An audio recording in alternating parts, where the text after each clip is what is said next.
Di jantung ibu kota yang terus bersolek dengan pencakar langit dan moda transportasi modern, ada satu koridor yang seolah berhenti di telan waktu.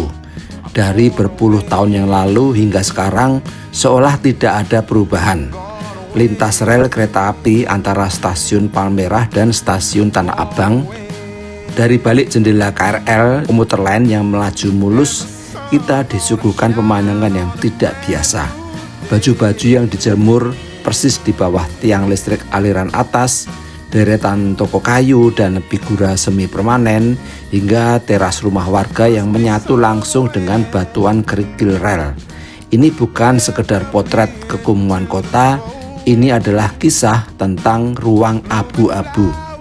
Sebuah pembiaran bertahun-tahun di atas kawasan yang sangat vital bagi infrastruktur transportasi Jakarta.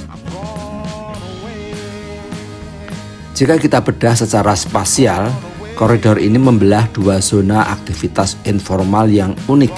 Di sepanjang jalan Pejompongan Raya, berdiri deretan toko figura, kerajinan kaca, hingga bengkel kayu yang telah bertahan selama bertahun-tahun. Tempat-tempat usaha ini membentuk ekosistem ekonomi lokal yang riuh, memanfaatkan celah sempit di bahu jalan utama. Namun begitu kita bergeser beberapa meter ke arah lintasan rel kereta, suasananya jauh lebih ekstrim. Pemukiman padat tumbuh secara organik, bertingkat 2 hingga 3, bertumpu pada pondasi seadanya dengan material kayu, seng, dan bata ekspos. Di sini batas antara ruang publik, area privat, dan batas keselamatan operasional kereta api seakan telah lebur. Jalur rel aktif double track yang dilintasi puluhan ribu komuter setiap harinya secara alami difungsikan warga layaknya halaman depan rumah, tempat memarkir motor, duduk bersantai, hingga anak-anak yang beraktivitas. Pertanyaannya, bagaimana ruang dengan resiko keamanan setinggi ini bisa terus bertahan tanpa perubahan berarti dari tahun ke tahun? Did you wait too long? Tell him that you love him but he's already gone, darling. Did you make two wrongs? Know that daddy never made a right before, darling. Secara hukum, aturan perkeretaapian di Indonesia tegas mengatur keberadaan ruang manfaat jalur dan ruang milik jalur. Kawasan di sekitar rel seharusnya steril dari bangunan apapun demi menjaga keselamatan perjalanan kereta api maupun masyarakat itu sendiri. Namun di lapangan, koridor Tanah Abang Palmerah justru menjadi contoh nyata dari enforcement vakum, kekosongan penegakan aturan akibat tumpang tindih kewenangan.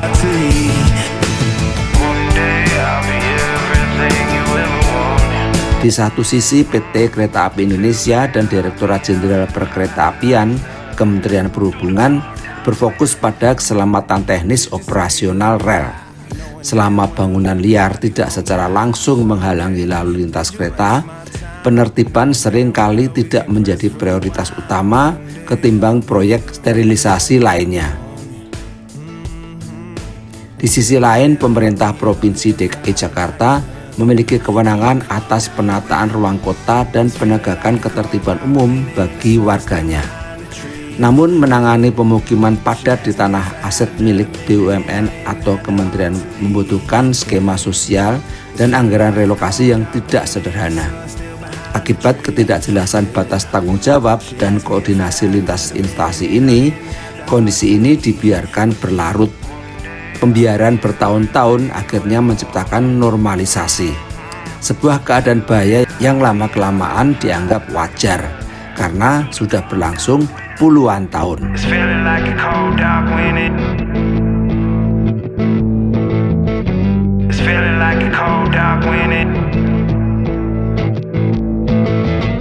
Apakah koridor rel ketat di tengah ibu kota memang ditakdirkan menjadi area kumuh tanpa solusi?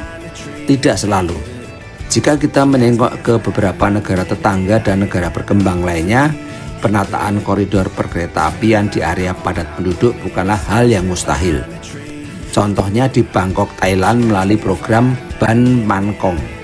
pemerintah bekerjasama dengan komunitas warga di sepanjang jalur kereta State Railway of Thailand. Dibanding mengusir paksa, mereka menggunakan skema land sharing dan peremajaan kawasan. Warga direlokasi mundur beberapa meter, membentuk hunian teratur tanpa memutus akses ekonomi mereka di pusat kota. Di Manila, Filipina, modernisasi koridor rel PNR dilakukan paralel dengan pembangunan hunian sosial bagi warga terdampak, membebaskan jalur vital nasional dari resiko kecelakaan. Bahkan di Kibera, Nairobi, Kenya, salah satu kawasan terkumuh di dunia, pihak otoritas kereta bersama UN Habitat berhasil membangun koridor pengaman atau buffer zone resmi. Warga dan pedagang dipindahkan ke unit bangunan terstruktur di samping rel, memisahkan aktivitas manusia dari bahaya pergerakan kereta api. Kunci dari keberhasilan di berbagai negara tersebut adalah satu, kolaborasi terpadu antara otoritas kereta api, pemerintah daerah, dan pendekatan kemanusiaan yang terencana.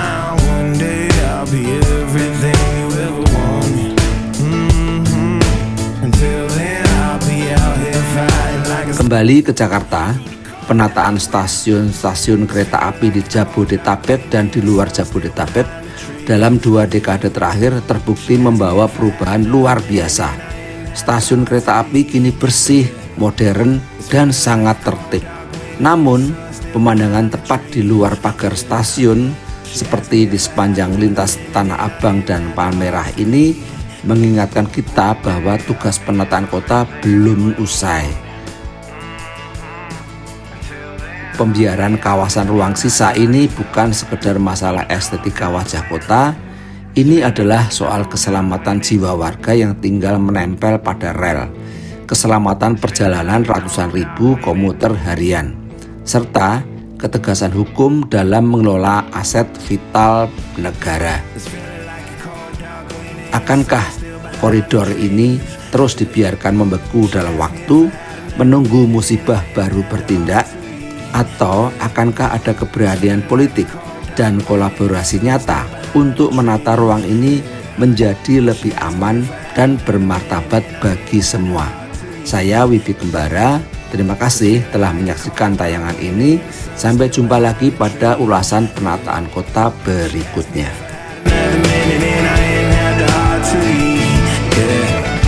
It's feeling like a cold dark wind and the sun still behind the tree.